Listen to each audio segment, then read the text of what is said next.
we are talking about what to do when you feel like you have zero creativity.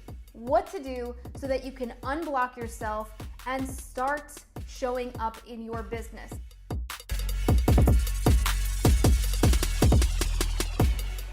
My name is Jen Casey. I am a business strategy coach, and I work with online entrepreneurs who want to turn their social media into sales and monetize online. I have to ask you, do you ever feel like you have no idea what to talk about on live video? You have no idea what to post about. You can't even find a freaking picture to post on Instagram. And you just feel like everybody else has this on lock. Everybody else in your niche and in your industry always has great things to say. But you're sitting there like scratching your head, wanting to put your head through a wall, not knowing how to show up. And everyone's like, oh, just post valuable content. And you're sitting there going, what does that even freaking mean? Because you don't know what that means for you and your avatar and your niche and your personal brand. So today, we are diving into some nitty-gritty steps so that you know exactly what to post, what to share, and how to show up. I heard something from Ed Sheeran the other day that was so freaking on point for this topic. And he said that a lot of times people struggle with creativity, right? But here's the analogy.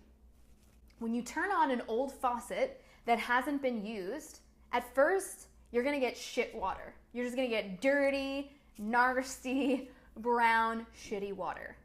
But what happens over time? As you allow that faucet to run, all of a sudden the water starts to clear up.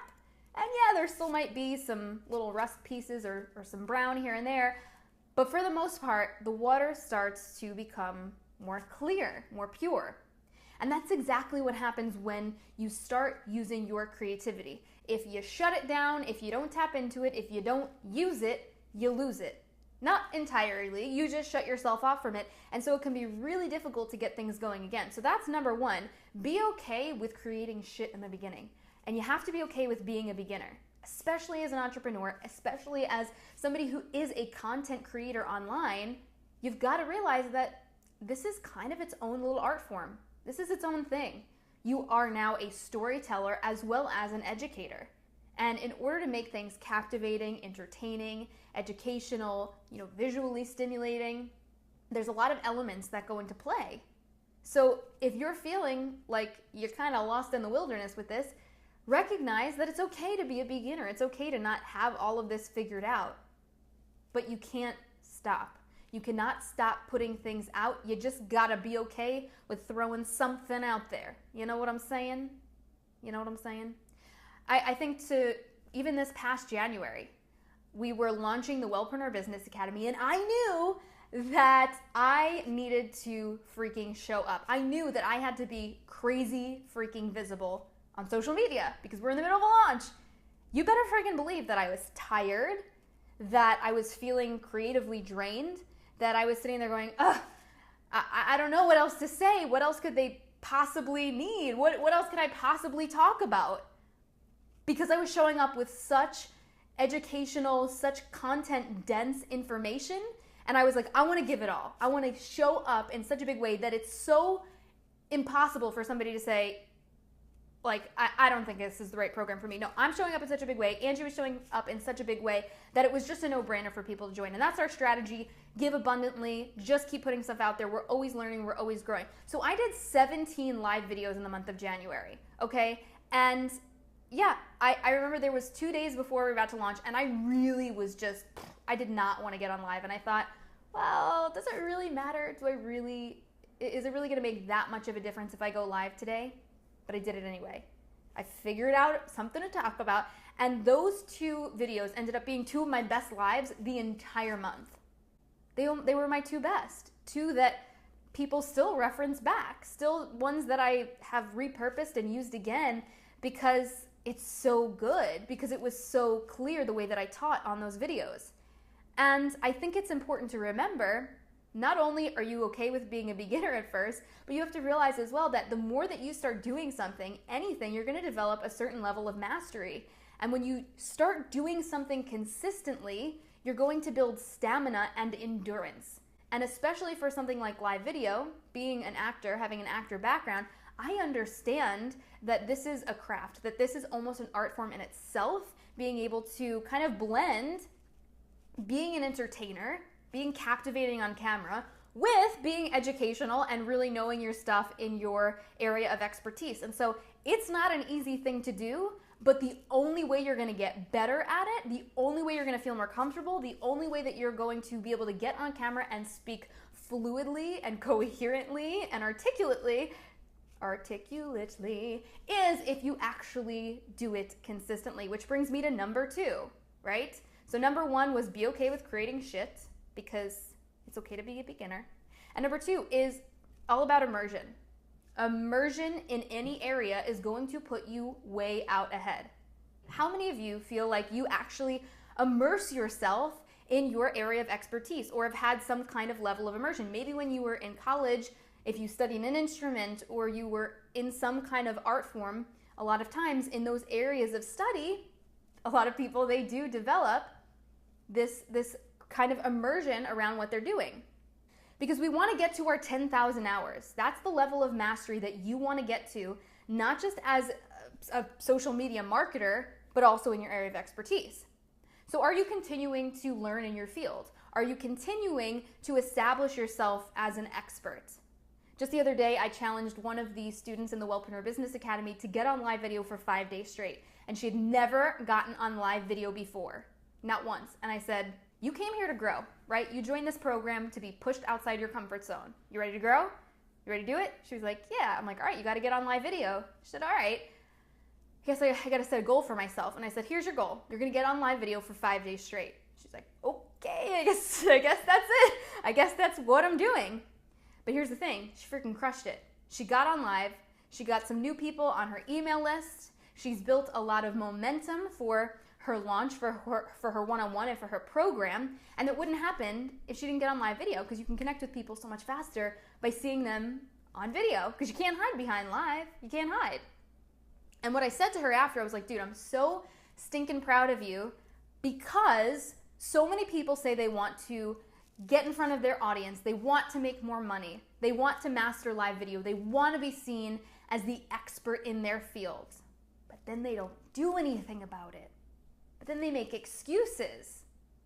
And what she did in a matter of 5 days, by getting on live video for maybe 15, 20 minutes a day for 5 days straight, I said, listen, you did more immersive study in 5 days than some people do in a 3-month period. Do you understand that? She accomplished more in 5 days of learning, of study, than most people do and months at a time. Because a lot of people, they'll go, oh, I'm going to get on live video like once a week. Well, let's use that as an example. If I'm going to get on live video once a week and do 5 live videos, that's going to take me 5 weeks. She accomplished in 5 days what I could do in 5 weeks, right? So there's so much power behind showing up consistently, not just because consistency is consistency, right? We hear this all the time, but because of immersion, because you are going to develop a higher level of expertise. And when you look at the playing field of excellence, of people who are killing it in your niche, there's everybody else, and then there's the top people. And the reason that the top people are the top people is because they take their work seriously, and they don't skip days. They don't make excuses. They just freaking do it. So you have to ask yourself, how are you showing up? A professional ballet dancer, she's not going to take a ballet class once a week. She's not going every now and again when she feels like it. That ballet dancer, if she's professional and she's in a ballet company, she's rehearsing, or he is rehearsing 8 hours a day and then performing. 8 hours a day and performing.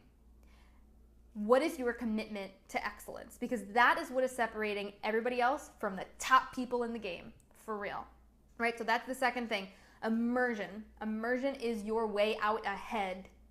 There was a great quote by Will Smith where he said about his own commitment to excellence that if you put me on a treadmill with someone else, they are either going to get off before me or I'm going to die. They're either going to get off before me or I'm going to die, because that is his mentality about success, about failure, about not giving up. It's just he doesn't see failure in the way that a lot of the rest of the world does, which is why he's freaking Will Smith.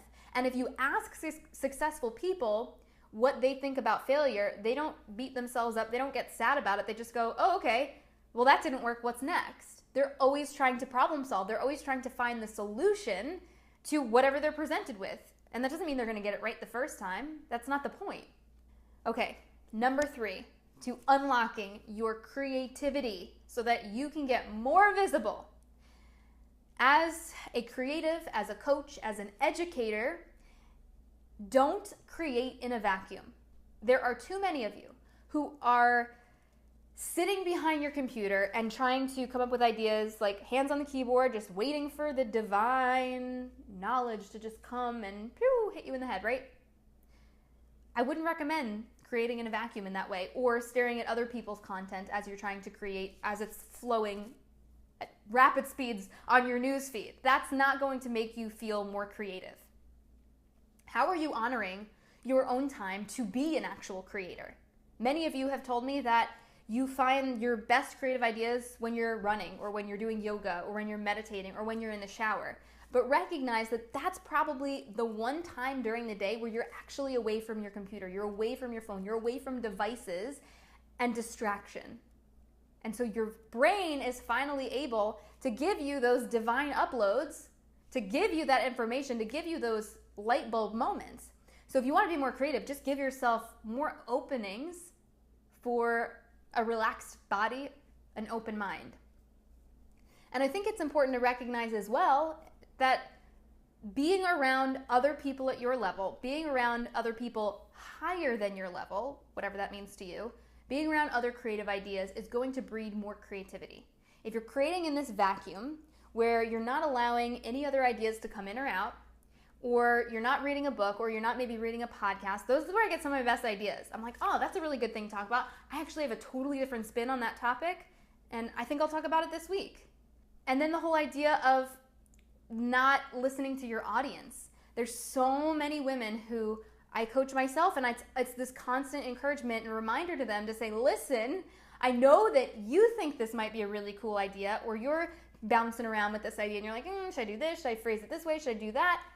Ask your audience, poll your audience, connect with your audience. If you are not connected to your audience, you're probably not creating for them. And if you're not creating with them in mind, and you're not speaking to a specific person, and this obviously goes specifically for, the health and wellness or business coaching world, not necessarily for like actors or musicians or anything like that, but for those of you who are educators, who are putting out content and solving problems for a specific avatar, for a specific audience, you have to make sure that you're connecting with those people on a regular basis and checking in with them. When Angie and I were doing one of the launches for the Wellpreneur Business Academy, like over a year ago, we got on, I would say, over 80 discovery calls between the two of us.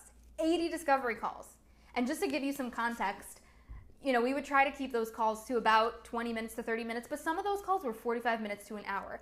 So we individually spent probably 25 to 40 hours on the phone with our ideal clients, asking them, what are you struggling with? What are you working on right now?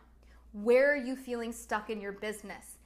And literally, like some people are like, oh my God, that's a lot of calls. That's a lot of time to be spending with people, and they get stuck in story. And yeah, I don't necessarily recommend living in that place and doing discovery calls all day long, because they are tiring. But dude, oh my God, we launched the WBA, that class, and we were like, holy crap, we've got so many freaking content ideas. Dang, I know exactly what to tweak in WBA. I know exactly what these women are struggling with, and we were able to kind of look inside their brains a little bit and get an inside peek on exactly what they needed, exactly what they wanted. And funny enough, when you are the expert, when you're in your own creative bubble or your industry bubble, you're not necessarily aware of the way that other people are viewing what you're doing. They might not know the same terminology. You may be putting things out there that are confusing to them. So when you're actually getting the opportunity to have real life conversations with people who are your potential clients, oh my God, you are just freaking creative on fire, because you're like, boom, I can solve that problem. I can solve that problem. I can answer that question. That's a video right here. That's a post right here. I know exactly what to share with people. So really ask yourself, how are you connecting with your audience on a regular basis so that you can check in with them and find out what they freaking need, right? So important and such a missed step. The whole aspect of research and doing that, before you launch out a program or before you start a business or before you change your branding and do all this stuff, check in with your people. Does it relate and resonate with them? If not, get some feedback from them on how you can tweak things. And realize too that connecting with other influencers can be really, really powerful. Not just people who are at your level, but like I said, people who are beyond your level. You never want to be the smartest person in the room. How are you up-leveling your mindset? How are you up-leveling and educating yourself in a new level in your area of expertise, in the business realm? Are you listening to podcasts on a regular basis? Are you reading books in your area of expertise?